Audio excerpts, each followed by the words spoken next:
ఏకాదశి వ్రతం అనేది హిందూ ధర్మంలో అత్యంత పవిత్రమైన విశిష్టమైన వ్రతాల్లో ఒకటి. ప్రతి నెలలో శుక్లపక్షం కృష్ణపక్షం కలిపి 2 ఏకాదశులు వస్తాయి. హిందూ పంచాంగం ప్రకారం చాంద్రమానం లెక్కన ప్రతి నెల 11వ తిథిని ఏకాదశి అంటారు. ఈరోజు భక్తులు శ్రీ మహావిష్ణువును ఆరాధిస్తూ ఉపవాసం ఉండి మరుసటి రోజు ద్వాదశి నాడు పారణ అంటే ఉపవాస విరమణ చేస్తారు. ఇది కేవలం శారీరక శుద్ధి కోసమే కాకుండా మనస్సును దైవ చింతనలో ఉంచడానికి చేసే సాధన. ఏకాదశి పుట్టుక వెనుక ఒక ఆసక్తికరమైన పురాణ గాథ ఉంది. చాలా కాలం క్రితం సూర్యవంశానికి చెందిన దిలీప మహారాజు ఒకసారి తన గురువైన వశిష్ఠ మహర్షిని ఇలా అడిగారు. మహర్షి, ఈ భూలోకంలో పాపాలలో మునిగిపోయిన జీవులను ఉద్ధరించడానికి ఏదైనా సులువైన గొప్ప వ్రతం ఉందా? దాని గురించి నాకు వివరించండి అని చెప్పి అడగగా అప్పుడు వశిష్ఠ మహర్షి చిరునవ్వుతో ఇలా చెప్పనారంభించారు. రాజా, పూర్వం బ్రహ్మదేవుడు ఒకసారి శ్రీ మహావిష్ణువును ఇదే ప్రశ్న అడిగారు. అప్పుడు సాక్షాత్తు ఆ విష్ణుమూర్తి బ్రహ్మకు ఏకాదశి వ్రత మహిమను ఇలా వివరించారు. ఓ బ్రహ్మ, భూలోకంలో నా భక్తులు తమ పాపాల నుండి విముక్తి పొంది నా అనుగ్రహాన్ని పొందాలనుకుంటే వారు ఈ ఏకాదశి వ్రతాన్ని తప్పక ఆచరించాలి. ఎవరైతే ఏడాది పొడవునా వచ్చే 24 ఏకాదశులను క్రమం తప్పకుండా పాటిస్తారో వారి కోరికలన్నీ నెరవేరుతాయి. ప్రతి ఏకాదశికి ఒక ప్రత్యేక నామం, ఆ మాసానికి తగిన విధంగా నైవేద్యం ఉంటాయి. ఈ వ్రతాన్ని ఆచరించాలనుకునే భక్తులు ఏకాదశి నాడు ఉదయాన్నే నిద్రలేచి స్నానాది కర్మలు ముగించుకొని తమ పూజాగదిని శుభ్రం చేసుకోవాలి.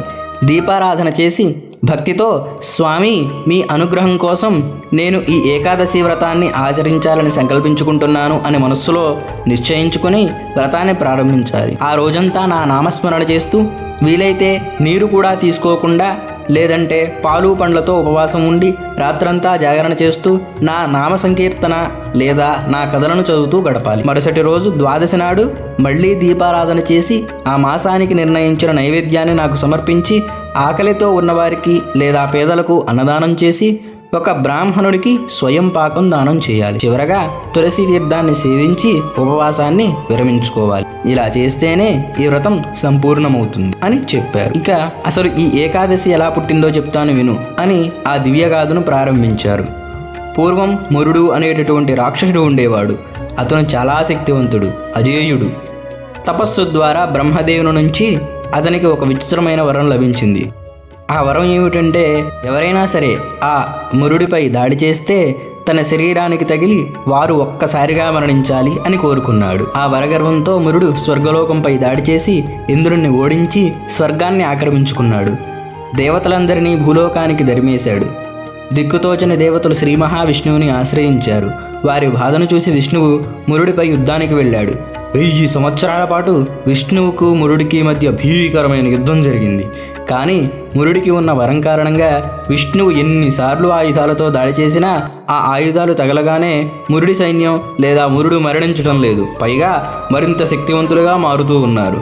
ఎంతసేపు యుద్ధం చేసినా మురుడు లొంగకపోవడంతో విష్ణువు వ్యూహాత్మకంగా యుద్ధం నుంచి విరామం తీసుకోవాలని నిర్ణయించుకున్నారు.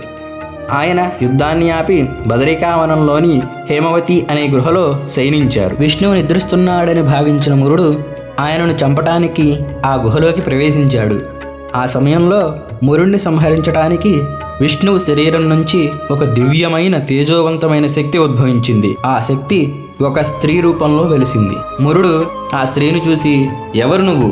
యుద్ధం చేస్తున్న విష్ణువు శరీరం నుంచి ఇలా వచ్చావు అని ప్రశ్నించాడు. ఆ స్త్రీ ఎటువంటి సమాధానం చెప్పకుండానే తన హుంకారంతో మురుడిని భస్మం చేసింది. కొద్దిసేపటికి విష్ణువు నిద్రలేచి చూసేసరికి మురుడు మరణించి ఉన్నాడు. ఆ స్త్రీ మహిమను గ్రహించిన విష్ణువు ఆమెను పిలిచి ఇలా అన్నారు. నీవు నా తేజస్సు నుంచి ఉద్భవించావు. ఈరోజు ఏకాదశి తిథి కాబట్టి నీ పేరు ఏకాదశి. నీవు లోకాలను కాపాడావు కాబట్టి నా భక్తులకు నీవు ఎంతో ప్రియమైన దానివి. నీ పేరును స్మరిస్తూ ఏకాదశి నాడు ఉపవాసం ఉన్నవారికి సమస్త పాపాలు నశించి వైకుంఠ ప్రాప్తి కలుగుతుంది అని చెప్పారు. అప్పటి నుంచి కూడా ఏకాదశి వ్రతం విశిష్టమైన వ్రతంగా మారింది. మురుణ్ణి సంహరించిన ఆ స్త్రీ శక్తియే విష్ణువు యొక్క సంకల్పంలో భాగమని ఆ రోజును భక్తితో జరుపుకోవడం అంటే భగవంతుణ్ణి మనల్ని మనం అర్పించుకోవడమేనని పురాణాలు చెబుతున్నాయి. ఈ కథ కేవలం యుద్ధం గురించి మాత్రమే కాదు, మనలోని మురా అంటే అజ్ఞానం లేదా దుర్గుణాలను ఎలా జయించాలో నేర్పిస్తుంది. ఏకాదశి ఉపవాసం ఉండడం అంటే మన శరీరంలోని అశుద్ధాలను మనస్సులోని దురాశను తొలగించుకుని భగవంతునికి దగ్గరవటం. వశిష్ఠ మహర్షి ఈ కథను ముగిస్తూ దిలీప మహారాజుతో ఇలా అన్నారు. రాజా, అందుకే ఏకాదశి నాడు భక్తితో ఉపవాసం ఉండి జాగరణ చేస్తూ విష్ణు నామస్మరణ చేసిన వారికి వైకుంఠ ప్రాప్తి తప్పక కలుగుతుంది అని. చూశారు కదా. ఇలాంటి ఆధ్యాత్మిక విషయాల కోసం వ్రతం పంతులు ఛానల్ని ఇప్పుడే సబ్స్క్రైబ్ చేసుకోండి.